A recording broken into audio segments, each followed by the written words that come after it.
VortiX change. It's destiny. It's destiny. We shall see. Now, going on to game number 3, spawning down to the bottom left-hand corner. The last non-Korean in the top 4. He might not remain for much longer. Give it up for Mao's VortiX.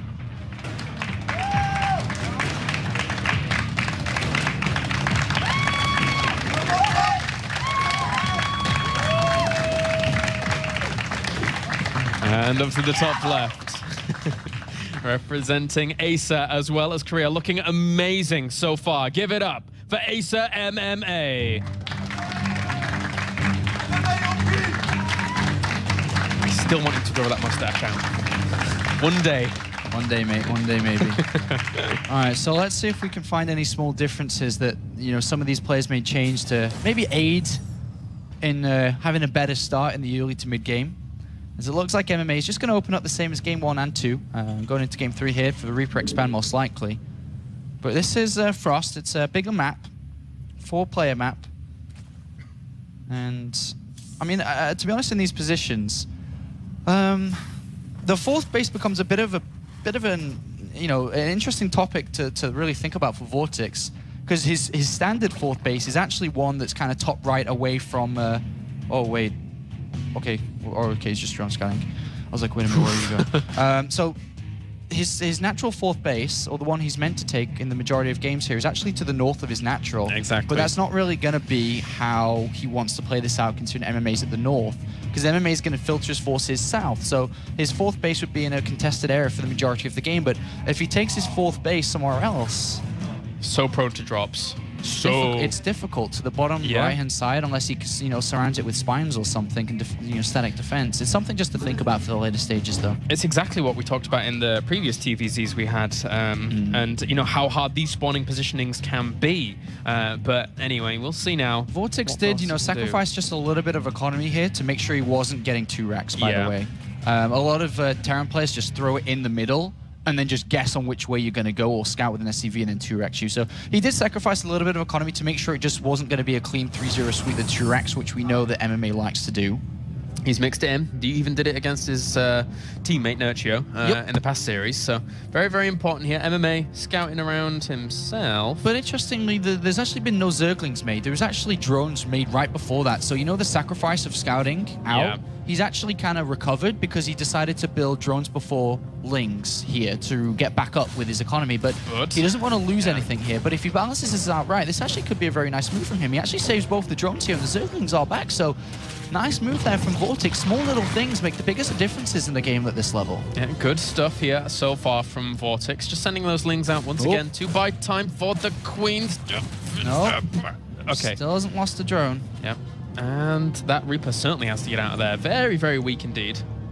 All right, a fast second gas sent from MMA, by the way, in this game. There's a big, big difference with his setup. And he actually has identified that for a Zerg player in this bottom left position, it's really difficult to get an overload inside the main base to find out if it's going to be a Banshee, a second factory could come down from this. You know, it could be Blue Flame Hellion, could be double Rector Hellions, could be Cloak Banshee. So there are a couple of different options here, but VortiX, most importantly, cannot really see this. He actually can't see it. No. There's no Zerglings that are going to run by. There's no overload in position. So MMA does have the liberty to throw down multiple sets of different styles here, and it's going to be the star port, so it should be a Cloak Banshee play from this position. Yeah, I was kind of expecting that out of MMA, especially since we saw it work so well for him against Nurchio. Oh, nice! And why is that? Why is that nice? Because the thing is, with the double Reapers, your goal is to try and deny as much creep spread as possible. You can move out, take damage, come back in, kill a creature, and go out again if you time it nicely. And I think that MMA may have been looking towards going to get the Banshee, Cloak Banshee, to the 3rd base really, really fast in this game.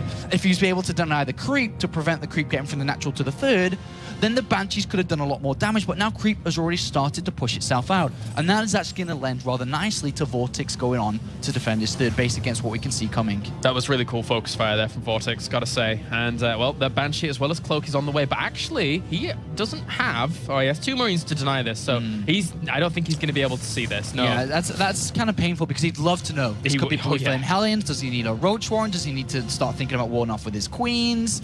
And he's got no idea, and it's actually kind of sucky, I suppose you could say, for VortiX, who is going to try and go in.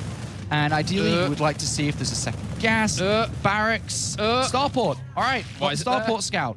got the Starport Scout. So the two different styles is obviously Banshee, maybe a random Viking, but over whatever he's probably guessed now. His opponent in these positions would try to do something like Blue Flame Hellion, like a Cloak Banshee. He's guessed in the right direction with the two spores coming in. He knows what's coming. Good scout by VortiX. And, well, melee upgrades do go down for VortiX here to be starting committing to that mid game, but he certainly has to survive these earlier stages as well. The creep spread's a little bit further out here for VortiX, as, you know, rightly pointed out by you, the two Reapers, only having one of those alive, were not able to deny, but he has now found the third, so got to deal with that. The Banshee's going to come into the natural here and may get a single or two drone kills, or none. As the Sport Crawler is in good position, but also so was the Banshee there, right on the edge. And at the same time, of course, MMA is pressuring that third base with his Reaper, random SCV for a little bit of healing, and those Hellions. But they may join all together very shortly, Claris. They may all join hands, sing Kumbaya, and go towards that third hatchery. And that's a scary unit composition to deal with. That is certainly so. That one SCV, poor little guy trying to trail around and heal everything, and he's not having the easiest of times, but the Zerglings need to keep themselves alive. They absolutely need to get a good surround if he's willing, if he can push this away. Yeah, he's now just saturated two bases properly, and he's going to start link production. I think he built more than 6 here, which he has in the production, because he really knows that this threat's kind of large. The layer's on its way, and the Baleen Nest down too. A little bit of a supply bot there from VortiX, stuck at 70. Pressure has been quite intense from MMA. Scan did kill off 2 creep tumors, but these two... those 2 Banshees. That's actually going to cause a lot of problems. He doesn't even have his layer morphed in just yet. There is one spore there, though, helping out. Oh, he's lost a couple of queens. Nice round. Very nice. Will catch a lot of those units and kill them off in the end. But the Banshees, he's killed a lot of queens here. That's Large Rejects and Creep Spreads, which have been slowed down.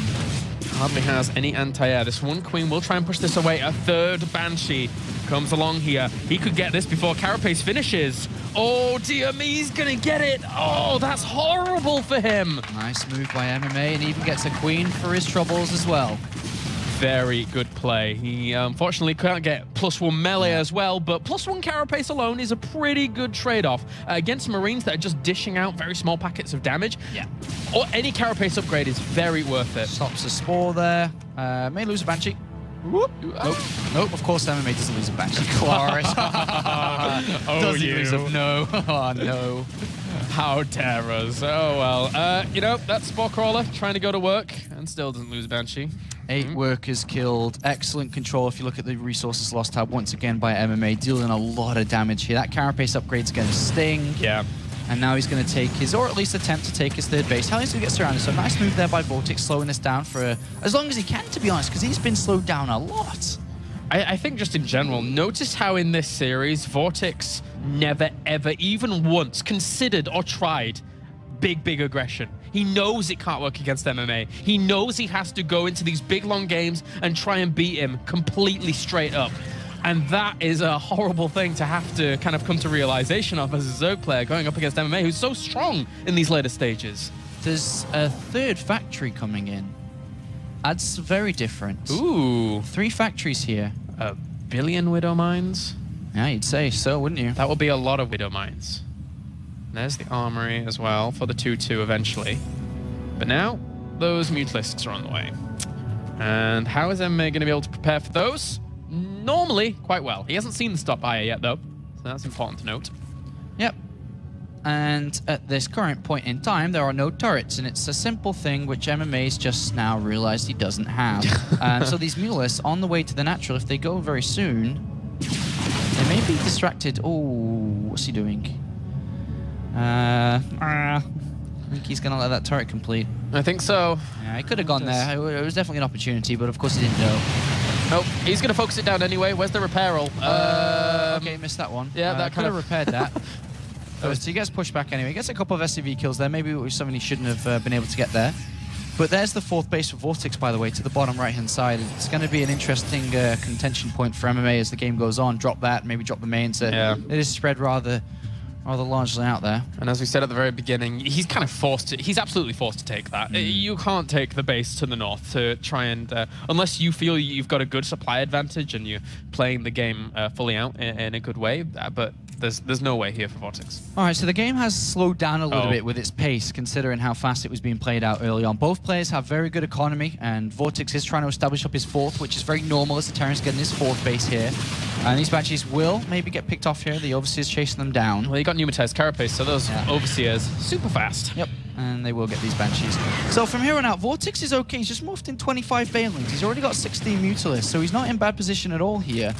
And with a good fight, anything is possible. Of course, anything is possible with a good fight in StarCraft. And it could be something he is aiming for. It's a lot of Banelings, 15 more additional ones. These are the supply counts that have been the best. That's like 40, 50 Banelings he's got now. Does he really have that many Banelings? Oh, here he comes. Oh, that's a lot of Banelings. That really is. The Mutalist actually going for the engagement on the right-hand side as well here. And he actually cleans up MMA pretty well. He cleaned up everything there. With 22 Lings on the way, he's got Banelings left over, I think. He may be able to crack a hole into the economy of MMA if he gets towards his third base. The Mulas pick off a Medivac here. Oh, it's a lot of mines. It is a lot of mines. He has 5 in production at any given time as well. So he's got 6 out on the field. He's going to have 11 very soon. Whoa, Funker. Getting caught up with MMA speed there, as the Widowmine does drop itself on the natural. Marines there, and look at that Banshee contesting that fourth base, does not want to lose that. But there was, you know, I said there was a small chance, there absolutely was, but of course the Widowmines planting themselves there on that third, chances were limited. Yeah, they were. It would have been very, very intensive to actually try and crack that location. 2-2 now finishes for MMA very, very soon. And yeah, remember these Zerglings are still missing a Carapace upgrade, by the way. But also the Medivac count's incredibly low, as Funker does point out. Only 1 at this moment, having lost quite a few there. But no +2 Carapace, obviously going to hurt a little bit here for VortiX, who may have just completely forgot about it now, considering that his +2 melees, and he's like, oh, I probably got my +2 Carapace, right? It should be all together. But it did get picked off earlier. It's put a bit of a disjointment into his position. Needs a lot of Banelings to But he's kept his this. fourth as well, by the way. He has kept it alive, which is important. Hello. What the hell's that? Our lovely map graphic. Yeah. We're not on to map 4 or 5 yet, don't worry. Well, MMA now moving towards. It seems he's focusing his way down that 4th location, because you know, his whole game plan all series long has been deny the 4th, deny the 4th, and that's. Well, he's got to drop on the way to deny the 4th. On the right hand side here, Mueller's got to be careful. 1 gets picked off. Widowmine on the left. 1 hit does get down. Does do a bit of damage, but here's a drop, and that hatchery's already bleeding, as we can see. It is really low, and it looks like all the forces of VortiX are going to go down to defend it, and MMA pushes forward, scanning, kill, and creep at the same time. Excellent move there by MMA. Exactly. Having to... Oh, dear. Well, that was a lot. Oopsies. The drop's still alive, though, but the Mueller should be able to pick it off. Widowmine not borrowed, so that's going to get picked off, too. This could be pretty good for VortiX, but again, 3-3 for MMA is now on the way again. And a 4th command center about to be taken.